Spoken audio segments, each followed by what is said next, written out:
sommes de retour en direct dans cette édition du 2 août 2024 du live de TV Finance. Merci beaucoup si vous nous rejoignez à l'instant et merci beaucoup pour votre fidélité. Désormais, il est l'heure de retrouver le point stratégique d'Éric Galliègue. Bonjour Éric. Bonjour Antoine. Merci d'être avec nous ce matin, Éric. Vous êtes directeur de la recherche chez FuAdvisor Valcan, avec nous pour nous expliquer comment et pourquoi, surtout les marchés, les indices actions ont évolué de telle ou telle manière. Avant de rentrer dans le détail de ce que vous avez sélectionné pour nous, rappelez-nous quelle est la performance hebdomadaire des principales variables, des principaux actifs que vous suivez. Eh bien, les actions que nous suivons sont en baisse en Europe. On a une accélération baissière qui est assez claire depuis hier, puisque en 2 jours, y compris ce matin, on perd 3%, mais sur la semaine du jeudi au jeudi, on perd un petit pourcent, donc sur le CAC 40. C'est une baisse relativement limitée, mais qui quand même devient assez consistante, notamment en deçà de certains seuils importants. Alors qu'aux États-Unis, on continue à progresser, donc avec une hausse de 1,5% sur le S&P 500. C'est bien sûr les sociétés technologiques qui continuent à performer aux États-Unis, tandis que l'euro a baissé de 0,6% contre le dollar. Oui, très intéressant votre tableau. Regardez les performances sur un an comparées entre le CAC et le S&P 500. C'est impressionnant. Le S&P 500 plus 20,1% sur un an, le CAC 40 plus 0,3%. Voilà, oui. je tenais à le préciser. On rentre dans le détail de ce que vous avez sélectionné pour nous, Éric, et on commence par les publications d'entreprises. Nous sommes en pleine saison de publication et le moins qu'on puisse dire, c'est que ce n'est pas bon. C'est pas bon, et effectivement, sur les prévisions de bénéfices de l'année 2024 et 2025, on assiste donc à une inflexion qui est maintenant très très claire depuis une semaine. On le voit bien sur le graphique des révisions hebdomadaires moyennes entre le BPA 2024 et 2025, donc des révisions en baisse qui ont porté sur ces 2 exercices et en moyenne de 1,3% sur la semaine. Quand on regarde cela sur le mois écoulé, on a des révisions qui sont de l'ordre de 2%, avec une croissance du bénéfice par action qui se réduit de plus en plus, 3% donc pour la croissance bénéficiaire entre 2023 et 2024 pour le CAC 40 et près de 5% pour l'Eurostoxx.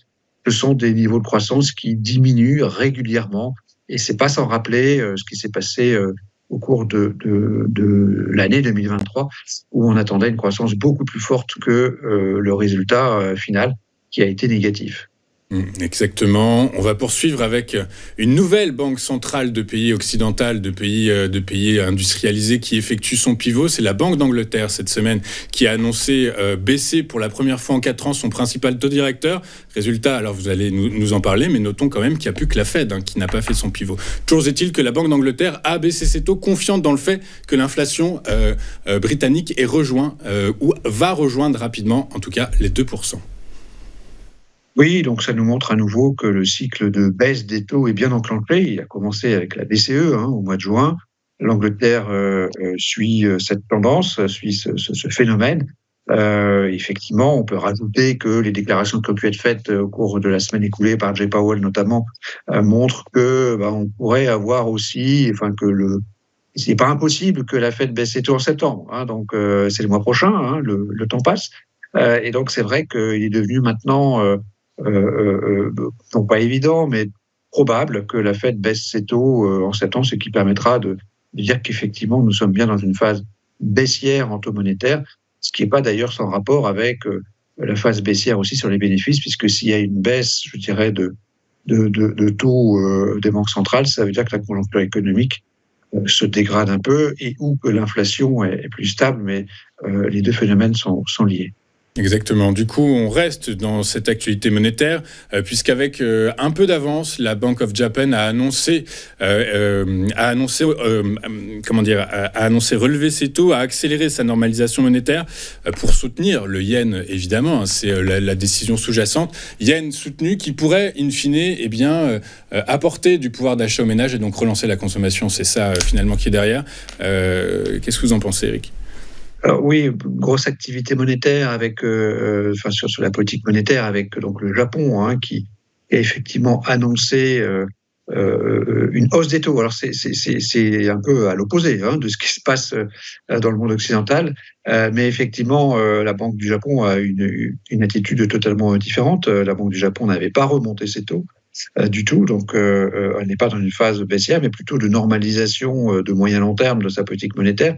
avec l'idée donc effectivement de passer les taux de 0 à 0,25 alors qu'on attendait 0,10.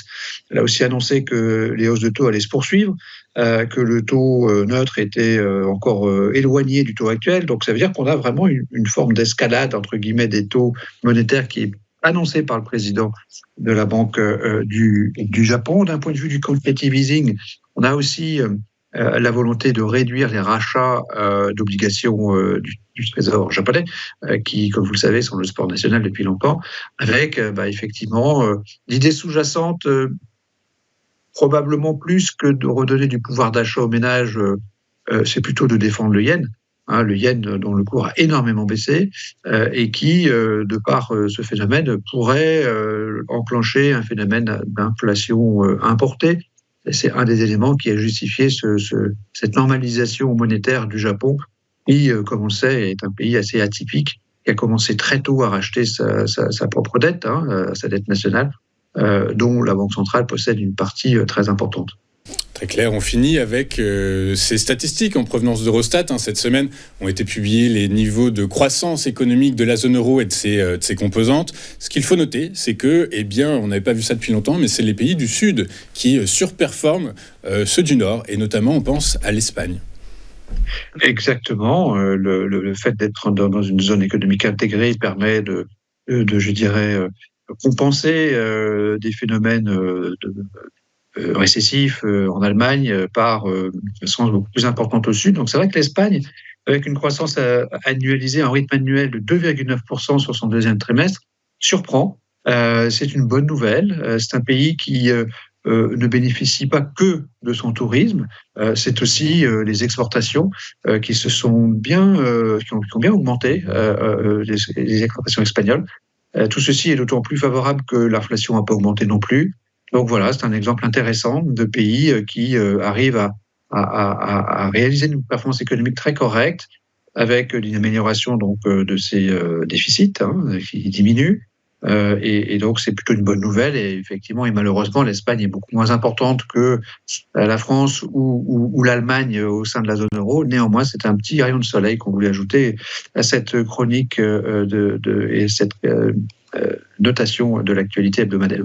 Écoutez, ce petit rayon de soleil qui permet à votre synthèse de rester en territoire totalement neutre.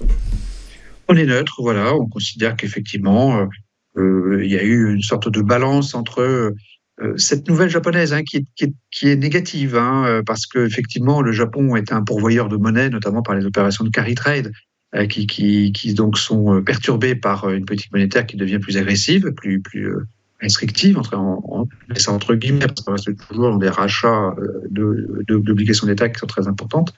Et la Banque d'Angleterre qui a réduit ses taux, donc une activité monétaire assez importante. On aurait pu rajouter aussi ce qui se passe au niveau de la Fed, mais bon, elle avait déjà 2 points sur la monnaie, c'est suffisant.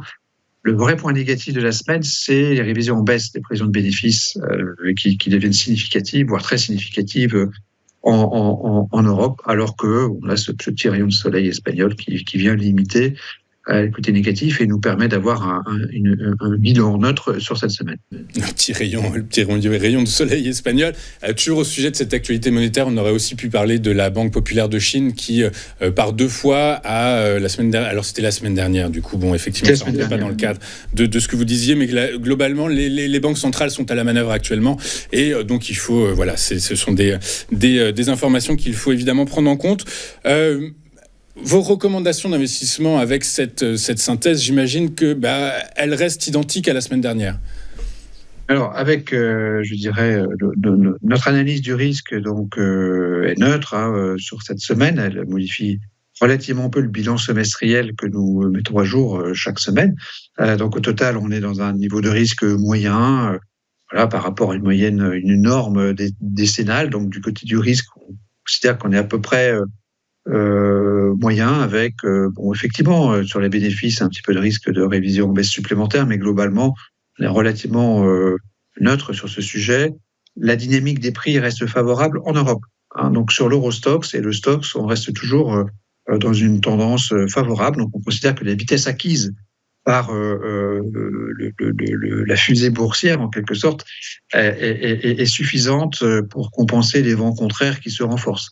Mais globalement, on reste investi en Europe avec un bémol sur la France, parce que le CAC 40 est rentré dans une phase baissière, je pense qu'il faut le dire, malheureusement, sur les actions françaises, pour des raisons diverses et variées, notamment l'importance du luxe dans l'indice, l'incertitude géopolitique. Tout ceci fait que le CAC 40 est plutôt rentré dans une phase baissière. On est aujourd'hui à la vente stratégique sur le CAC 40, alors que sur les indices européens, on reste toujours confiant.